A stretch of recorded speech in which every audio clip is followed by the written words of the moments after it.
Hello guys, இன்றைக்கி வந்து நம்ம white sauce pasta with corn and paneer வச்சு தான் பண்ண போகிறோம். அதுக்கு வந்து நம்ம இந்த நீட்டாக இருக்க பாஸ்தா எடுத்திருக்கோம். இது பேர் வந்து பென்னி பாஸ்தா. இது எடுத்திருக்கேன்.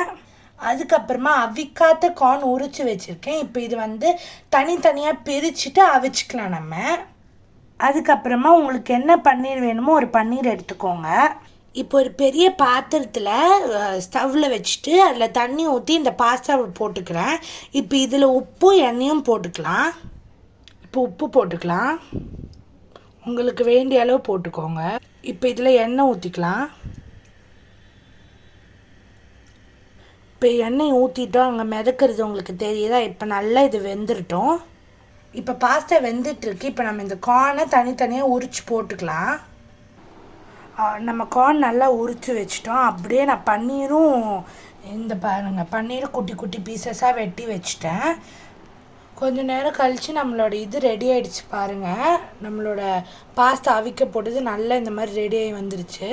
ஒரு 10 to 15 மினிட்ஸ் அவிச்சா போதும். உங்களுக்கு அவியலைன்னா இன்னும் கொஞ்சம் நேரம் வச்சுக்கோங்க.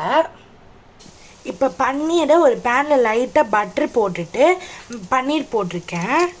ஒரு பக்கம் ரெடி ஆனோடனே திரும்பி போட்டுருங்க. இங்கே பாருங்கள், இப்படி லைட் ப்ரௌன் ஆகிடுச்சா? இனி வந்து அடுத்த சைடு வந்து நல்லா வேகணும். ஸோ அடுத்த சைடு திருப்பி போட்டுருங்க. திருப்பி போட்டுட்டு உங்களுக்கு காமிக்கிறேன். இப்போ பாருங்கள், நான் நம்ம லைட் ப்ரௌன் ஆனோடனே திருப்பி போட்டுட்டேன். இப்போ அந்த சைடு கொஞ்சம் நேரம் வேகட்டும். அதுக்கப்புறம் நம்ம எடுத்து வச்சுக்கலாம். பாருங்கள், இப்போ நம்மளோட இது 2 சைடும் ரோஸ்ட் ஆகிடுச்சு. ஸோ இப்போ வந்து நான் எடுத்து ஒரு பாத்திரத்தில் எடுத்து வச்சுக்கிட்டேன். அடுத்த ஸ்டெப் என்னன்னு பார்ப்போம். இப்போ ஒரு பாத்திரத்தில் ஸ்டவ்வில் வச்சுட்டு தண்ணி ஊற்றிப்போம். இது வந்து கார்ன் போடதான். நம்ம இதில் வந்து இப்போ கார்ன் போட்டு இதை வேக வச்சிடலாம். பாருங்கள், இதில் வந்து இப்போ நம்ம கார்ன் போட்டு இதை நல்லா வேக வச்சிடலாம்.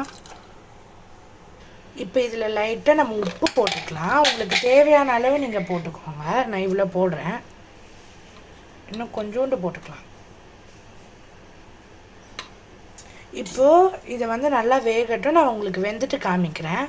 இப்போ நம்ம ஒரு கடாயில் பட்டர் போட்டு வச்சுருக்கோம். இப்போ பட்டர் நல்லா உருகிடுச்சு. இப்போ நம்ம மைதா மாவு போட்டுக்கலாம். இப்போ உள்ள மைதா மாவு போட்டுக்கலாம். உங்களுக்கு எவ்வளோ வேணுமோ அவ்வளோ போட்டுக்கோங்க. நீங்கள் எவ்வளோ பாஸ்தா எடுக்கிறீங்களோ அவ்வளோ. இப்போ மைதா மாவு போட்டு இந்த மாதிரி நல்லா கலரி எடுத்துக்கோங்க. இப்போ இதில் நம்ம பால் ஊற்றிக்கலாம். அதுவும் இல்லாமல் நீங்கள் சிம்மில் தான் வச்சுக்கணும். இது வந்து ஹை ஃப்ளேமில் வச்சா மாவு தீஞ்சிடும், தீயக்கூடாது. இந்த மாதிரி பச்சை வாசனை போகிற வரைக்கும் இதை நல்லா கலரி விட்டுக்கோங்க. இப்போ நான் மைதா மாவு போட்டு அதே பாத்திரத்து அளவுக்கே 3 கப்பு பால் ஊற்றிருக்கேன். இப்போ இந்த கட்டியாக உங்களுக்கு மைதா மாவு இருக்குல்ல, இதெல்லாம் நல்லா நீங்கள் நல்லா இப்படி கலக்கி அது திக்காகணும். இந்த கட்டியாக இருக்கக்கூடாது. இப்போ பாருங்கள், நான் வந்து அந்த திக்காக இருக்க கட்டியாக இருந்ததெல்லாம் இந்த மாதிரி இப்படி எடுத்து இப்படி பண்ணிக்கணும்.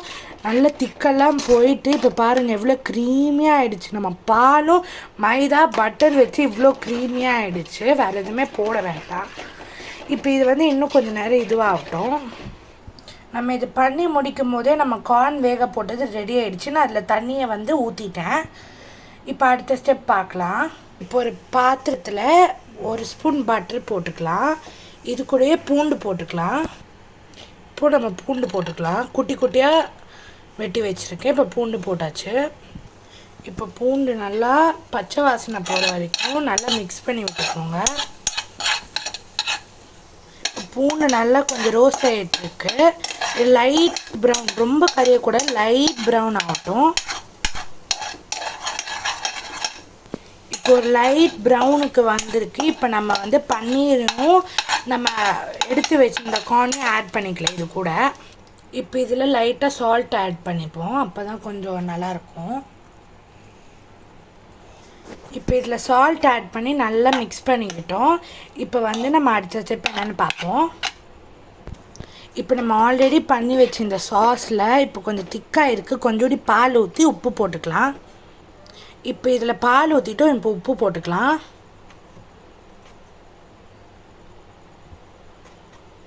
இப்போ நல்லா மிக்ஸ் பண்ணிக்கோங்க. பாருங்கள், அப்போ ரொம்ப திக்காக இருந்துச்சு. இப்போ பால் ஊற்றினோன்னே கரெக்டாக இருக்குது. இப்போ இதில் நம்ம சில்லி ஃப்ளேக்ஸ் ஆட் பண்ணிக்கலாம். நல்லா ஸ்பைஸியாக இருக்கணும்னு நிறைய ஆட் பண்ணிக்கோங்க. இப்போ இதில் ஆட் பண்ணி நல்லா மிக்ஸ் பண்ணியாச்சு. இப்போ நம்ம ஆல்ரெடி எடுத்து வச்சுருந்தோம்ல பன்னீரும் கார்னும் நல்லா பட்டரில் மிக்ஸ் பண்ணிட்டு இப்போ அதை இதுக்குள்ளே போட்டுக்கலாம். இப்போ உள்ளே ஆட் பண்ணிக்கிட்டோம். இது கொஞ்சம் நேரம் கொதிக்கட்டும். இப்போ இது நல்லா ரெடி ஆகிடுச்சு. இப்போ இதுக்குள்ளே நம்ம பாஸ்தா போட்டுக்கலாம். நம்மளோடது ஆல்ரெடி எடுத்து வேக வச்சு வச்சுருந்தோம்ல அந்த பாஸ்தா போட்டுக்கலாம். அவ்வளோதான் கைஸ், நம்மளோட white sauce pasta with paneer and sweet corn வந்து ரெடி ஆகிடுச்சு. நான் உங்களுக்கு ஒரு பாத்திரத்தில் போட்டு காமிக்கிறேன். அவ்வளோதான் கைஸ், ரெடி ஆகிடுச்சு. நீங்களும் ட்ரை பண்ணிட்டு எப்படி இருக்குன்னு கமெண்ட் பண்ணுங்கள். மறக்காமல் லைக் அண்ட் சப்ஸ்கிரைப் பண்ணிவிடுங்க. ஓகே, பாய்.